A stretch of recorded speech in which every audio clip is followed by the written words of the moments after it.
inconsistencias entre lo que se está haciendo y el relato.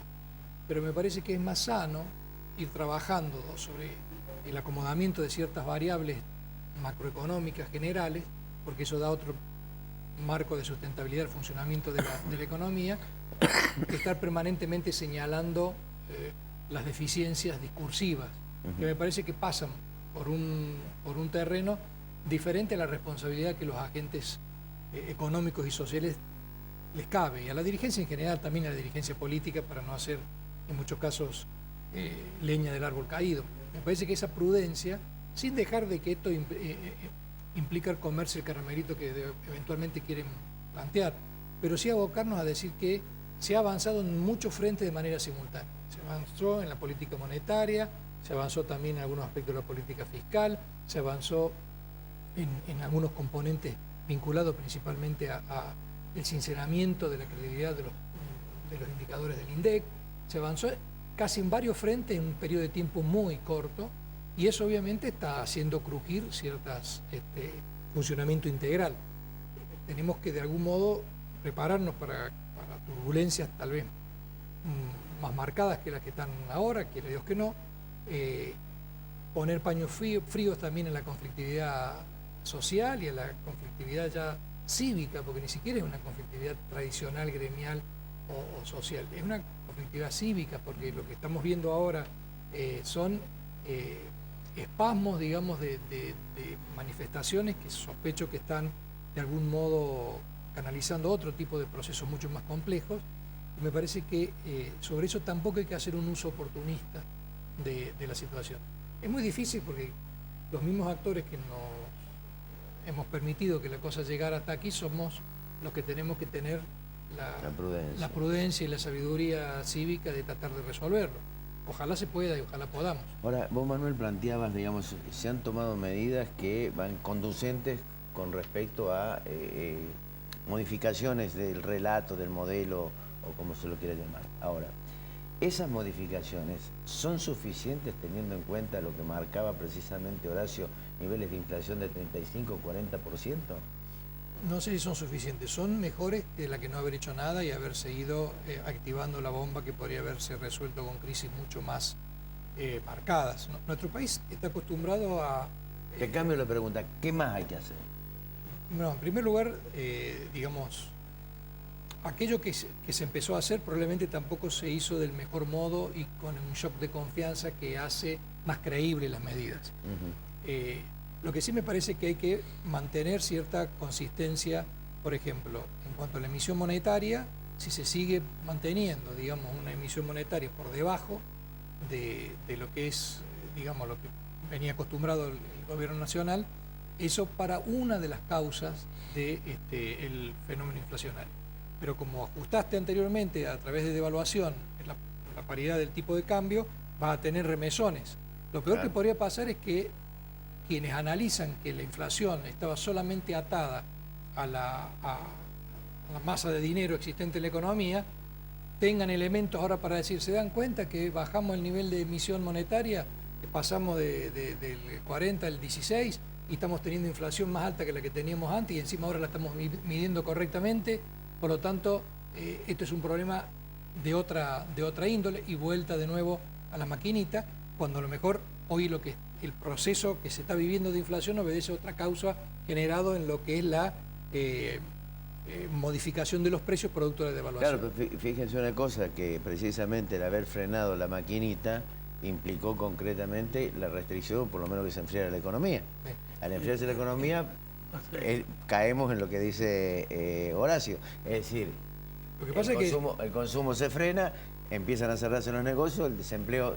es el famoso círculo vicioso que alguna vez hablaba. Esa parece ser una decisión que el gobierno no está dispuesto a modificar, más allá de lo que diga, porque, bueno, ayer la licitación de letras y del central, la tasa 28%. 28%. O sea que la decisión del ajuste monetario y de la tasa de interés, el gobierno parece que la está viendo como una necesidad absoluta para tener un poco de tranquilidad, sobre todo en el mercado cambiario.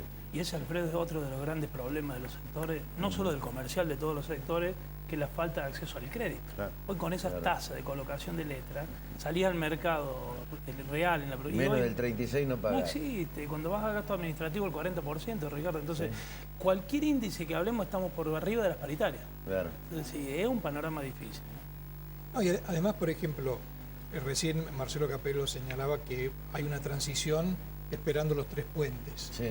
Pero hay un puente local, digamos, que no está atado eventualmente a eso, que es básicamente el funcionamiento relativamente normal de la economía doméstica. Y entonces, si en la espera de los 3 puentes, vos rompes todos los puentes internos, porque el tironeo, digamos, por el ajuste, por la situación coyuntural, hace que el caldo de cultivo social sea incluso mucho más riesgoso y no llegues. Esto me hace acordar como... Esto le pasó también en una parte del gobierno de la Alianza. Había una cantidad de medidas destinadas a ganar tiempo en la resolución de la crisis externa y eso incubaba una situación de inconsistencia a nivel interno. Nosotros no deberíamos caer en una situación, volver a tropezar de nuevo para que esa suerte de medidas que obviamente muchos coinciden en que deberían haber sido abordadas con antelación, tenemos en cuenta que venimos de un año electoral y que tendría que verse a lo mejor hecho con otro shock de confianza al respecto, pero me dieron las elecciones, me dio la enfermedad de la presidenta, siempre hemos tenido una ayudita externa que hacía que extender el tiempo de la reestructuración de lo que estaba funcionando mal. Entonces, estamos justo en un momento donde hay que ver si se llegan a cumplir esos 3 puentes, si el clima interno logra cierta capacidad de adaptación, y los agentes económicos argentinos tienen una enorme capacidad de adaptación. Así cuando explota en una especie de espiral donde en realidad pareciera barajar y dar de nuevo, es una economía que viene acostumbrada a una indexación del 20 al 25% en los últimos 6-7 años. La gente que viene afuera y dice, ¿cómo hacen los agentes económicos para tomar? Bueno, nosotros tenemos cierta capacidad de adaptabilidad. Si a esa capacidad de adaptabilidad económica le ponemos cierto tipo de responsabilidad cívica generalizada, y capaz que acompañemos. La situación no es fácil. ¿Qué pasa, Manuel? La responsabilidad cívica está acotada también a cuando empiecen a llegar las primeras facturas con los incrementos de gas, luz, etcétera, etcétera. Pero si llegan a los sectores donde hace años, si llega a los sectores donde hace años te llegaba una factura que era irrisoria y vos comentabas que hace años estabas pagando una factura irrisoria. Sí, es cierto, es cierto. Entonces te la tenés que bancar. O sea, digo, esos sectores, si se hace bien la quita, digamos, de los subsidios a esos sectores. Ahora, si eso, por ejemplo, la oposición se envalentona diciendo queremos que digan que es un tarifazo generalizado para todos, y entramos en una discusión difícil. Es decir, cuando, por lo menos durante los últimos años... Yo le preguntaba a Capello, o sea, el tarifazo que hoy dice la oposición es lo que reclamaba que era la reducción de subsidios. Claro, por eso o sea, digo... que el problema es en qué momento había que hacer la reducción del subsidio. Pero en el momento de donde Argentina crecía grande a tasa china, donde se podría haber equilibrado y haber hecho... Esto me hace acordar, de alguna forma u otra, a lo mejor una comparación muy, muy grosera la que hago, en qué momento había que salir de la convertibilidad. En qué momento había que bajar los subsidios en momentos de crecimiento donde la gente estaba en condiciones de poder pagar y la inflación era mucho menor. Sí, da la impresión de que el error básico ha sido una especie de anti-keynesianismo, digamos, que han tenido medidas todas procíclicas. Con la economía en expansión se expandía más rápidamente el gasto, y bueno, ahora el gobierno está tratando de encarrilar la cosa fiscal, que supone un estímulo que enfría la economía, lo que están haciendo justo en un momento que es más difícil. Ahora, cuando decimos el gobierno, uno dice ¿quién, por ejemplo? Los responsables de la política económica. ¿Quién para vos, Alfredo, crees que es el responsable de la política económica? El diseño de la política económica, yo creo que es el ministro de Economía y más su equipo, digamos, ¿no? Ahora, alguien puede decir, sí, no, me parece que más que ellos es el Banco Central. Sí, para mí es el Banco Central. Es probable, porque es lo que más se ve. ¿Y por dónde arrancó el sinceramiento? Arrancó de ahí. O sea, la caída de reservas y la inconsistencia que estaba habiendo en el sistema cambiario, en el sistema financiero, creo que fue el golpe en la mesa que dijo, bueno, acá había 4, en esa mesa de 4, estaba Echegaray, Kicillof, Capitanich y Fábrega, y alguien dijo, paren, acá a mí me va a explotar primero que a todos ustedes. Y ahí me parece que aparece, ahora, ¿quién conduce eso? Ahora es complejo, digamos. Ahora la pregunta tuya, Ricardo, cuando él decía, ¿qué pasa cuando empiecen a llegar sin subsidio las cosas? ¿No? Pero comencemos con que es bueno el sinceramiento. Lo que va a pasar es que ahí vamos a conocer el mapa real de dónde llegaban estos subsidios. Si no pasa absolutamente nada, no hay críticas porque estaban muy mal aplicados. Si estaban bien aplicados, puede haber remesones de esto. Claro, ahora lo que plantea Horacio también es preocupante, es decir, la misma expansión llegó a tener de 10.000 a 30.000 comercios, claro. ¿Me entendés? Con una gran capacidad de empleo. Ahora, un nivel de constricción de la economía va a significar que de 30.000 pasemos a 20, con un desempleo creciente desde el punto de vista de la desocupación. Y eso evidentemente va a marcar también un profundo desfasaje social. Y en una economía que no crece en ningún sector. Porque si vos tenés sectores, y dentro del comercio y los servicios en el año 2013, si bien fue un año malo, hubo sectores, en alguna época del año, el automotriz todo el año fue bueno. Este año tiene malas noticias. Claro, este año no tenemos todo mal, no hay un solo sector. Cuando vos pasás a los demás sectores y hablas del industrial y los demás sectores de producción, no hay nada que esté bien como para absorber remanentes de comercio. Claro. Es un problema que es generalizado, ¿no? Una preguntita más. Ustedes hicieron a mí me llamó mucho la atención la palabra emergencia. ¿Han recibido alguna respuesta del gobierno? Sí, nos hemos reunido con el ministro de Finanzas, sí. Hoy estuvieron los equipos técnicos nuestros trabajando con la gente del Ministerio de Industria y Comercio, y se están trabajando con las distintas medidas que hemos solicitado y algunas más que el gobierno ha acercado y que está acercando. En el día lunes se va a ver esta metodología de los DOCOP que nuevamente salen a la cancha y que me parece que por ahí puede ser una buena herramienta para el comerciante. El problema de tantos meses de recesión trae aparejado deudas. ¿Qué hace el comerciante? Lo primero que deja de percibir es rentabilidad, número uno. Segundo, deja de pagar algún impuesto que pueda hacer que no te embarguen las cuentas, porque el tema de los impuestos nacionales hoy es un problema, porque antes... Sí. Y cuando te embargaron una cuenta bancaria no puedes, o tenés que dejar de funcionar. Lo último que el comerciante hace es despedir el personal. Estas no son grandes empresas que hablan de miles de empleados y que por acuerdo en el Ministerio de Trabajo sacan un acuerdo con el gobierno que te subsidie los empleos. Estos son, de los 120.000 comercios que hay en la provincia de Córdoba, más del 80% tiene menos de 3 empleados. Sí. Entonces, hay una vida de trabajo junto, hay un trato personal. Entonces, si hoy vas a registro al Ministerio de Trabajo de la provincia, seguramente te vas a encontrar que esa no es la realidad. Porque mucho de lo que está pasando en el comercio hoy no está inscrito en el Ministerio de Trabajo. Horacio Manuel, muchas gracias. No, gracias por la invitación. Gracias a ustedes por invitarme. Ya volvemos con el análisis de Alfredo Blanco.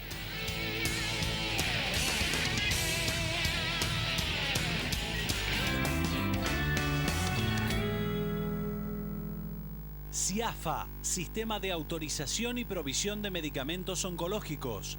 Confiabilidad y seguridad. Certificación en normas ISO 9001.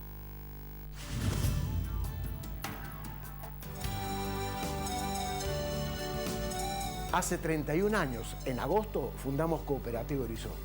Hoy es casi la única opción para 8 de cada 10 cordobeses que no pueden acceder a la vivienda propia ni por el Estado ni por el sector lucrativo privado. ¿Y cómo se logra esta accesibilidad? En Córdoba capital adjudicamos casi 80 casas por mes y el promedio elegido por el asociado equivale a una casa de 2 dormitorios, 59 metros cuadrados, ampliable y aún con la posibilidad de establecer un emprendimiento pyme. Su costo total, 310.000 pesos. Y la forma de cancelarlo es mediante libre aporte primero y después de tener la casa con mensualidades flexibles de 2.700 pesos por mes, durante tan solo 6 años de plazo. Lógicamente, existen viviendas más económicas aún, como así también unidades más confortables. Y todo este abanico de posibilidades y facilitamientos son la clave del impacto social de Horizonte en Córdoba. Horizonte cumple 31 años y bien cumplidos.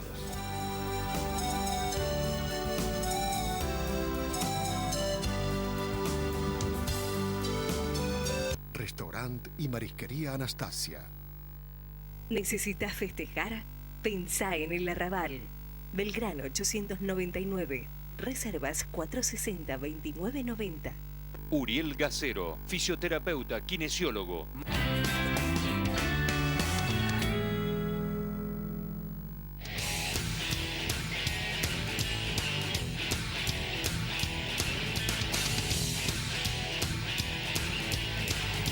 Bien, el análisis de Alfredo Blanco con sus auspicios.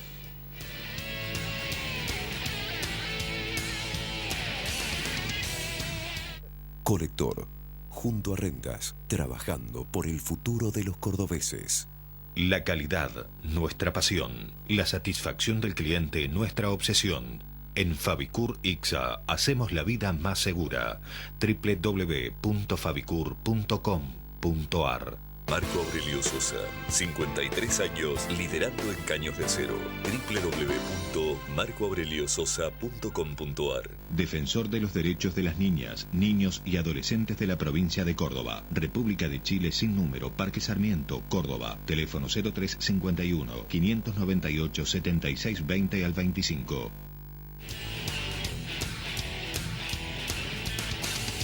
Bueno, Alfredo, hemos tenido todas las opiniones. Sí.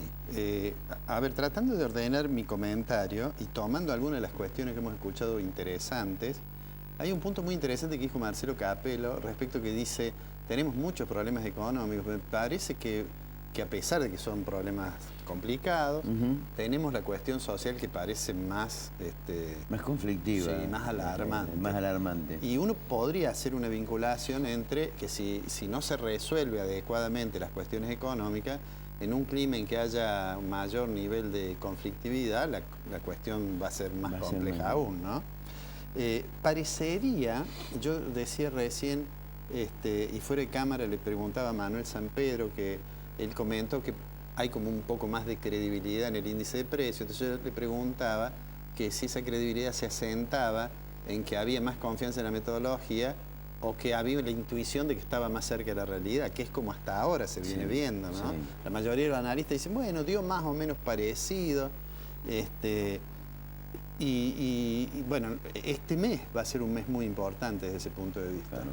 Porque en este mes el gobierno ha prácticamente explicitado que vamos a tener un índice de precios del INDEC claramente más bajo que el de febrero. Bueno, lo vamos a saber el 15 de abril, pero yo tengo la impresión de que se está verificando algo que dijimos cuando comenzábamos los primeros programas y comentábamos las medidas del gobierno, que era que al margen de lo discursivo, digamos, mirando lo que ocurre, en realidad iba a haber una situación complicada sobre el nivel de actividad y que ya se está viendo. Lo que dice la gente de la Cámara de Comercio. A propósito de lo que vos decís, del nivel de inflación, de lo que va a decir el gobierno con el índice de marzo, a mí, yo tengo mis reservas, ¿sabés por qué? Por el problema estacional. Es decir, marzo fue el mes del comienzo de las clases. Sí. Y es donde, digamos, la gente se proveyó de útiles, de guardapolvos. Sí, hay que ver. El gobierno necesita que le dé más bajo que febrero. Sí, sí, indudablemente. O sea, que si no, ya se le va a complicar más. Indudablemente. Digo, lo que está claro es que el efecto sobre el nivel de actividad ya se percibe. Sí. Lo que la gente de comercio ha planteado como una especie de advertencia, diciendo tenemos la preocupación de que en este tren de cosas vamos a tener muchas dificultades, y fue muy gráfico en realidad lo que decía Horacio Busso cuando dijo, bueno, el comerciante lo primero que hace, bueno, pierde rentabilidad, después difiere el pago de algunos impuestos, después de no pagar alguna deuda y después tiene que llegar.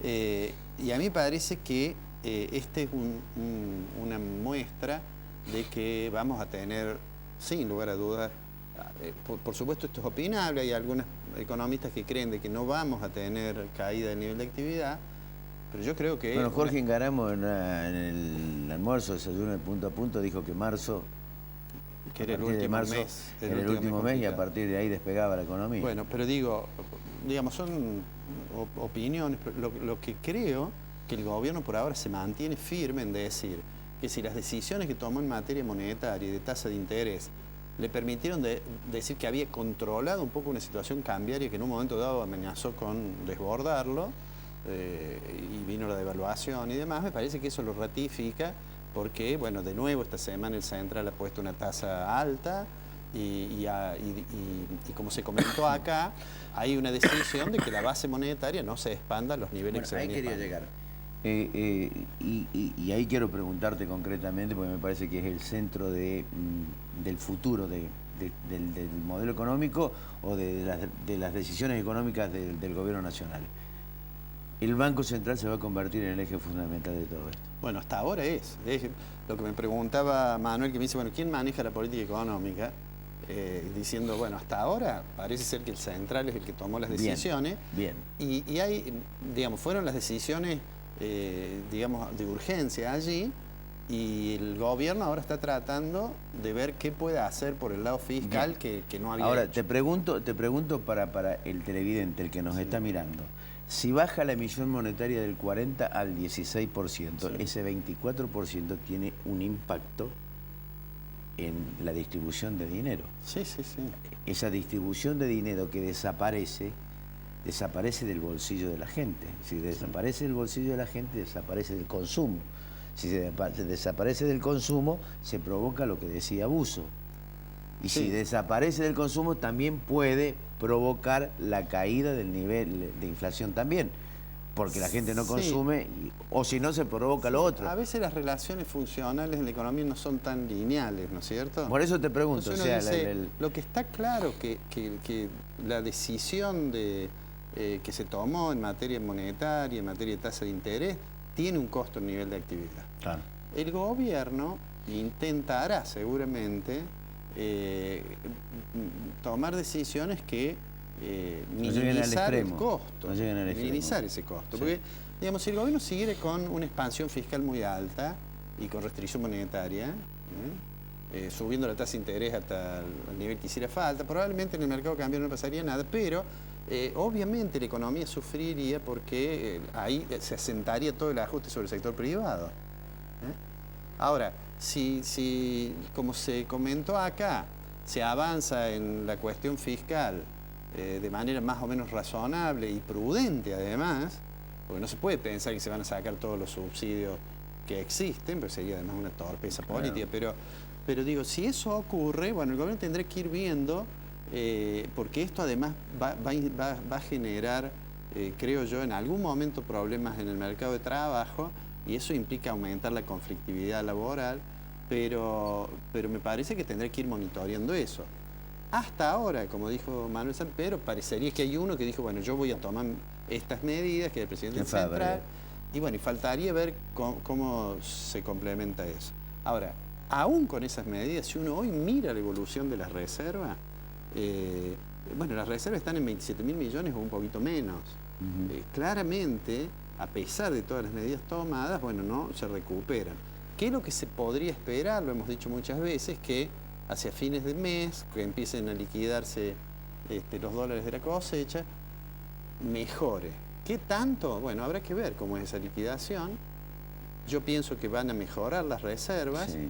No soy de los que creen que va a subir muy rápido, a pesar de que es una buena cosecha, pero de todos modos, digamos, ese es el escenario más favorable que puede esperar el gobierno. Así, bueno, nos tranquilizamos con el sector externo, y si nos tranquilizamos con el sector externo, es probable, mientras más credibilidad haya, es más baja la tasa de interés necesaria para mantener, digamos, en línea, que no haya riesgo de dificultades en el sector externo. Pero también van a tener que tener la inteligencia suficiente y la prudencia necesaria para instrumentar el modelo económico, mejor dicho, las variables económicas, para tratar de evitar de que ese crecimiento de la reserva signifique el poder de nuevo...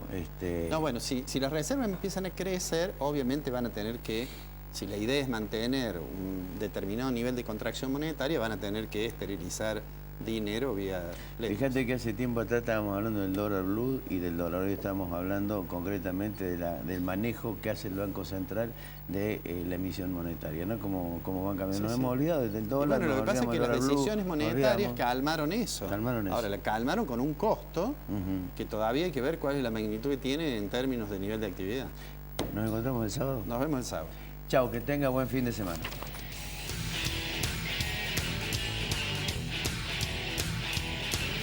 Marco Aurelio Sosa. En Fabicur Ixa hacemos la vida más segura. Córdoba Limpia. Limpia Cotreco. El Consejo Profesional de Ciencias Económicas de Córdoba. Gama. Juntos hacemos futuro. Instituto San Agustín. Centro Robles.